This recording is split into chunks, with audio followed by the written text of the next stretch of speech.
शेगावच्या पावनभूमीत जेव्हा गोविंदबुवा टाकळीकर या प्रसिद्ध कीर्तनकाराचे आगमन झाले तेव्हा संपूर्ण गाव भक्तिरसात न्हाऊन निघाले होते. गावातील शंकर मंदिरात कीर्तनाची जय्यत तयारी चालली होती.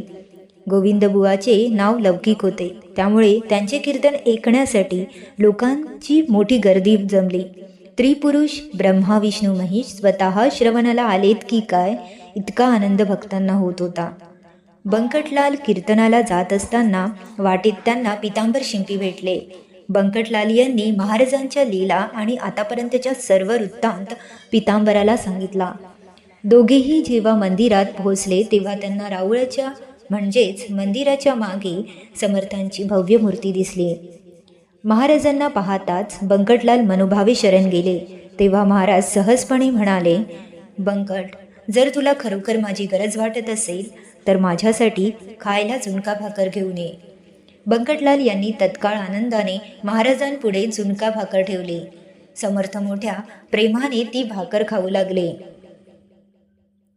भाकरी खात असताना महाराजांनी पितांबराला आज्ञा केली, पितांबरा, तो ओढा दिसतोय ना, तिथे जा आणि हा तुंबा भरून पाणी घेऊन ये. पितांबर थोडे साशंक झाले. ते नम्रपणे म्हणाले, महाराज, त्या तुंब्यात आधीच थोडे पाणी आहे, मग तो पाण्यात बुडवून पूर्ण कसा भरू? आणि त्या नाल्यातील पाणी तर जनावरांनी प्यायल्यामुळे खराब झाले आहे, ते पिण्यायोग्य पण नाही. आपली इच्छा असेल तर मी दुसरीकडून स्वच्छ पाणी घेऊन येतो. परंतु समर्थांनी आपला हेका सोडला नाही.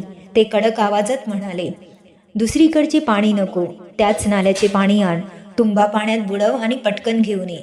महाराजांची आज्ञा शिरसावंद्य मानून पितांबर तुंबा घेऊन नाल्यापाशी गेले. पण तिथे गेल्यावर त्यांना दिसले की पाणी इतके कमी होते की जेमतेम पायाचे तळवे भिजतील. अशा परिस्थितीत तुंबा पूर्ण बुडवून भरणे शक्य होते, हे तर अशक्यच होते. पितांबर चिंतेत पडले. पण चमत्कार पहा, पितांबराने जसा तुंबा त्या अल्पशा पाण्याला स्पर्श केला तसा तो आपोआप पूर्ण भरला गेला. इतकेच नव्हे तर नाल्यातील ते गढूळ पाणी तुंब्यात जातात स्फटिका समान स्वच्छ आणि निर्मळ झाले. हे पाहून पितांबर थक्क झाले. त्यांना उमजले की ही केवळ समर्थांची योगशक्ती आहे. महाराजांनी ते शीतल जल प्राशन केले आणि बंकटलालाला यांच्याकडे सुपारी मागितली. महाराज म्हणाले, बंकट, तू तुझ्या हाताने सुपारी फोडून माझ्या हातावर ठेव. बंकटलाल यांनी सुपारीसोबत तांब्याची 2 नाणीही महाराजांच्या हातावर ठेवली. तेव्हा महाराज हसून म्हणाले, अरे, मला या धन दौलताची आणि नाण्याची काहीच गरज नाही. मी संपत्तीवर नाही तर भक्तिरूपी नाण्यावर बोलतो.